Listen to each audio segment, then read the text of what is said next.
माननीय सभापति महोदय, अनुदान मांग 18 और 19 पर आपने मुझे बोलने का अवसर दिया, उसके लिए आभार। जब हम बच्चों से पूछते हैं बचपन में कि बच्चों क्या बनोगे, तो बहुत सारे बच्चों का जवाब होता है बड़े जोश से कि हमें पुलिस बनना है।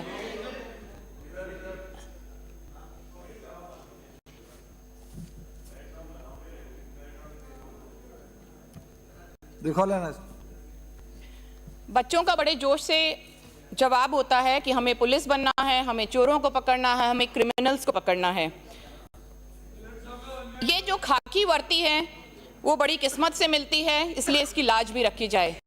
पर अभी जो एसआई भर्ती में घोटाला हुआ, कोर्ट के आदेश भी आए, सब सबूत भी हैं, पर फिर भी सरकार उस एसआई भर्ती को निरस्त नहीं कर पा रही है। इसके पीछे क्या मजबूरियां हैं वो सरकार ही समझ सकती है। पर जिस भर्ती की जड़ों में ही भ्रष्टाचार है, वो लोग इस समाज को अच्छी पुलिसिंग कैसे देंगे, ये हमें विचार करने के योग्य है। आम जनता की सुरक्षा को इंश्योर करना सरकार की एक महत्वपूर्ण रिस्पॉन्सिबिलिटी है। डॉक्टर्स, नर्सेस, पुलिस, सफाई कर्मचारी, ये सभी इमरजेंसी सर्विसेज में आते हैं, इसलिए इनकी जिम्मेदारी भी अतिरिक्त बढ़ जाती है। हमारी पुलिस की टैगलाइन है, आमजन में विश्वास और अपराधियों में भय। पर आज स्थितियां उल्टी नजर आती हैं। दुर्भाग्य है कि आमजन में भय है, और यही नहीं, पुलिस कर्मियों में भय है। पुलिस कर्मियों में या तो भय है राजनीतिक दबाव का, या कोई ट्रैक्टर से कुचले जाने का। भय मुक्त है तो सिर्फ अपराधी या कुछ मुट्ठी भर भ्रष्ट अधिकारी और कर्मचारी। पिछले एक साल में अखबारों की सुर्खियों में विकास की गति, कल्याणकारी योजनाओं की जगह अपहरण, दुष्कर्म, गुमशुदगी, बजरी माफिया, भू माफिया, साइबर क्राइम, नशे से युवाओं पर मार, आत्महत्याएं, इन सब ने ले ली है। ये कैसा सुशासन है?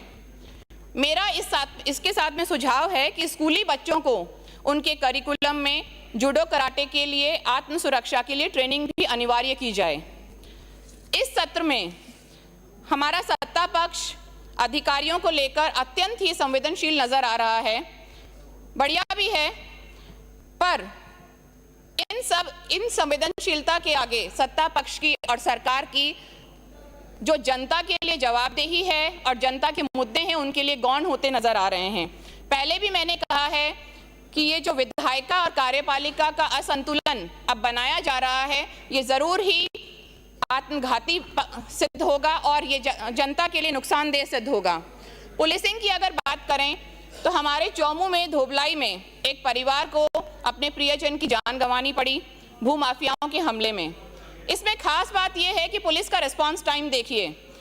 जो घटनास्थल वहां के थाने से, वहां के डिप्टी ऑफिस से सिर्फ 5 किलोमीटर दूर था, पुलिस को वहां पहुंचने में और पुलिस को सूचना मिलने में 1 से 1.5 घंटे का फर्क रहा। जब पुलिस कर्मियों से पूछा जाता है कि कारण क्या रहा, तो कभी बताया जाता है नफरी नहीं है, गाड़ी नहीं है, प्रोटोकॉल में थे। पर जो अनकही बात है वो ये भी है कि हमें कहीं ना कहीं संवेदनहीनता है और निष्पक्ष तरीके से काम नहीं किया जा रहा। जगह जगह सिर्फ थाने और चौकी स्थापित करने भर से ही ये नहीं होगा, हमें हमारा काम खासकर पुलिस को बहुत संवेदनशीलता से करना होगा। एसीबी की अगर बात करें तो पहले भी मैंने ये मुद्दा उठाया, चोमू के एक राजस्व विभाग के अधिकारी के खिलाफ एसीबी द्वारा एफआईआर दर्ज की गई, पर राजनीतिक संरक्षण में अधिकारी भी यथावत है और जाहिर है कि भ्रष्टाचार भी यथावत है। शिकायतकर्ता को परेशान किया जा रहा है, उसी अधिकारी द्वारा जमाबंदी जो दी गई है उसमें उसकी जमीन कम कर दी गई है और उस पर दबाव बनाया जा रहा है। अधिकारियों के लिए आपका संरक्षण समझ में आता है, पर अधिकारी इस सरकार का जनता के सामने चेहरा होते हैं। अगर वो चेहरा भ्रष्ट होगा तो सरकार भ्रष्ट कहलाएगी, और विपक्ष का, जिम्मेदार विपक्ष का कर्तव्य बनता है कि हम सत्ता पक्ष को आईना दिखाएं, जो हम बखूबी निभा रहे हैं। पुलिसकर्मी बहुत ही विषम और स्ट्रेसफुल परिस्थितियों में काम करते हैं, अंडरपेड भी हैं। तो इस महंगाई के दौर में, अगर मैं मेरी मांगों की बात करूं तो इस महंगाई के दौर में उन्हें मैस भत्ता 5,000 रुपये प्रस्तावित किया जाना चाहिए। बढ़ते अवसाद की स्थितियों को देखते हुए साप्ताहिक अवकाश की व्यवस्था भी की जानी चाहिए। हार्ड ड्यूटी अलाउंस के तौर पर अतिरिक्त 5,000 रुपये रिस्क भत्ते के तौर पर दिए जाएं।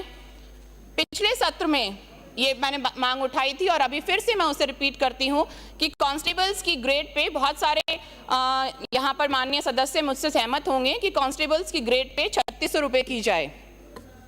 मैं मेरे क्षेत्र की मांगों की बात करूं तो 2018 में बांसा टोल के एक प्रकरण में 38 लोगों पर राज्य सरकार द्वारा मुकदमा दर्ज किया गया। 2023 में कालाडेरा में उज्जैनिया परिवार जिसने सड़क हादसे में अपना बेटा खो दिया था, उस पर मुकदमा दर्ज किया गया। तो मेरी गृह राज्य मंत्री और आपके माध्यम से मुख्यमंत्री महोदय से निवेदन है कि यह राज्य सरकार द्वारा इस मुकदमे को वापस लिया जाए। कालाडेरा, गोविंदगढ़, सामोद थाने, उन पर जितने भी वाहन हैं वो 3.5 लाख 4 लाख जितना चल चुके हैं। वो इस स्थिति में ही नहीं कि इमरजेंसी के टाइम ठीक से वहां पहुंच पाएं, बहुत जर्जर अवस्था में हैं। तो इन थानों को वाहन प्रोवाइड कराया जाए, आवासीय क्वार्टर्स वहां पर उन्हें प्रोवाइड कराए जाएं। मंडा और हस्तेड़ा चौकी पर वाहन दिए जाएं। वीर हनुमान जी मंदिर जिस पर हजारों पर्यटक श्रद्धालु रोज आते हैं, वहां पर एक चौकी स्थापित की जाए। जैतपुरा जो अभी नशे का गढ़ बन चुका है, दुर्भाग्यपूर्ण है, वहां पर भी एक चौकी स्थापित की जाए। चौमू थाने पर सभी स्वीकृत पदों पर नियुक्तियां की जाएं, खासकर हेड कांस्टेबल्स की काफी कमी है, उस पर ध्यान दिया जाए। चौमू में अभी ट्रैफिक व्यवस्था काफी बिगड़ी हुई है और हाईवे पर रहते बहुत सारे हाईवे पर कुछ निर्माण कार्य भी चल रहे हैं, उससे पहले भी ट्रैफिक व्यवस्थाएं सही नहीं थी।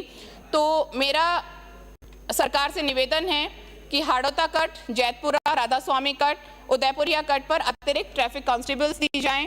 वहां पे पुलिस को एक इंटरसेप्टर वाहन भी प्रोवाइड कराया जाए। अंत में मैं नेहरू जी को कोट करना चाहूंगी, आज के बच्चे कल के भारत का निर्माण करेंगे।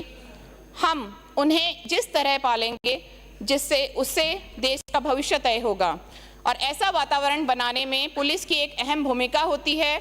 उम्मीद है आज की यह सारी चर्चा बहुत ही सार्थक और प्रोडक्टिव साबित होगी। आपका बहुत बहुत आभार। जय हिंद, जय संविधान।